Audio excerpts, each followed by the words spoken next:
Alors, dans un mois seulement, va avoir lieu le complément de ce qui nous occupe aujourd'hui dans le congrès de l'AMP.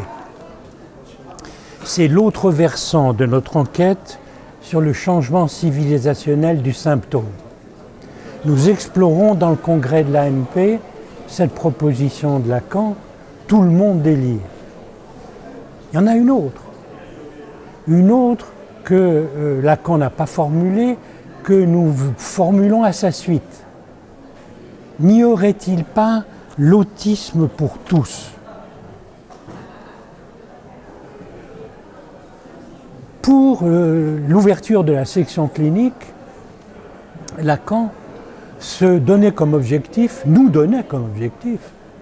de vérifier jusqu'où les lettres qu'il avait mises au point pour explorer la clinique psychanalytique, S1, le signifiant maître, S2, le savoir, petit a, S barré, jusqu'où on pouvait utiliser ces lettres pour explorer la clinique de la psychose. C'est ce qui occupe la section clinique depuis son ouverture. Nous avons aussi prolongé cet aspect en explorant jusqu'où les petites lettres de Lacan permettent d'explorer la clinique de l'autisme. Et nous poursuivons cette enquête avec un grand rendez-vous tous les 2 ans sur lequel nous faisons le point, jusqu'où nous nous sommes servis de manière convenable des lettres de Lacan pour explorer ce champ de la clinique de l'autisme.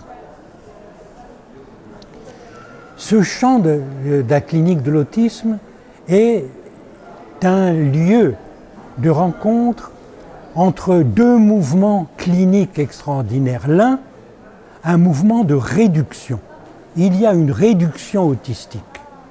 Ça n'est pas la même selon les disciplines.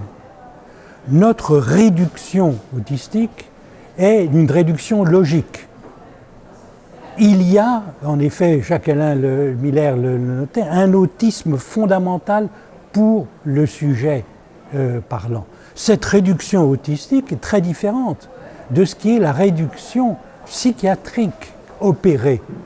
La réduction psychiatrique a voulu trouver chez l'être humain, chez le symptôme minimal, avant toute manifestation psychiatrique autre, comme le délire justement, d'avant tout délire propre à la paranoïa, d'avant toute hallucination propre à la schizophrénie, il y avait l'autisme et sa réduction.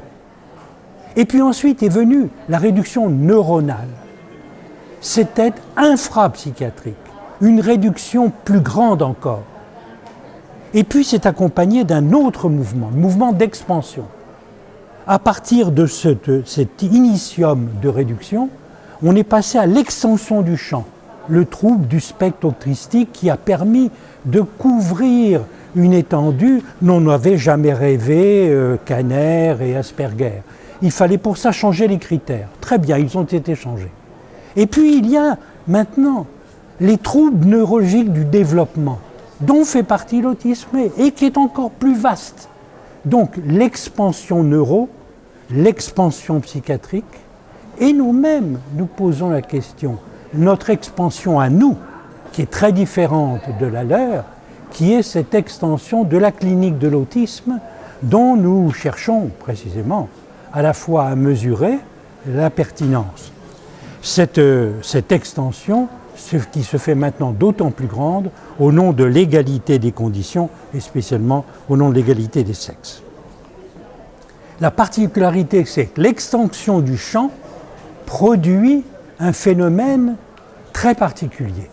Cette extension du champ de l'autisme, quelles que soient les modalités dans lesquelles il procède, nous permet de créer une nouvelle clinique, une clinique qui se veut une clinique non langagière, une clinique qui ne relève plus de classification, qui puisse repérer un système classificatoire, mais qui procéderait par gradient, gradation, dimension, accumulation, continuité, au nom du fait que la nature ne connaît pas de saut.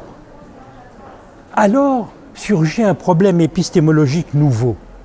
Comment se fait-il, s'il n'y a que des sauts et des gradations, que néanmoins, justement, un sujet autiste ne devient pas un sujet psychotique, par exemple ? et qu'il y a dans l'évolution des formes d'autisme et dans les sorties de l'autisme, les sujets pour autant ne changent pas de catégorie comme par exemple la psychose. Donc un problème épistémologique au milieu de ce champ des gradations des continuités revient vers nous vers une discontinuité. Et ce problème épistémologique, précisément de l'évolution des formes dans ce qui peut être gradation, continuité, nous l'explorons à partir de la façon dont nous pouvons nous adresser au sujet autiste. Car ce que nous avons de commun avec les TCC et les approches cognitivo-comportementales, ce que nous avons de commun, c'est que nous ne nous situons pas au niveau des causes. Les cognitivistes n'ont rien à faire des causes de l'autisme. Ils s'occupent de rectifier les comportements. Nous ne disons que les causes de l'autisme, ce n'est pas sur ce point que nous nous situons. Nous nous situons sur justement cette façon de nous adresser au sujet autiste dans son plongement dans le langage, d'arriver à maintenir une interlocution avec lui et à partir d'une part de la répétition du même S1, mais aussi de l'extension des bords, des chaînes, des circuits qui tracent la façon dont les circuits de l'objet A sont explorés par lui, ce sujet.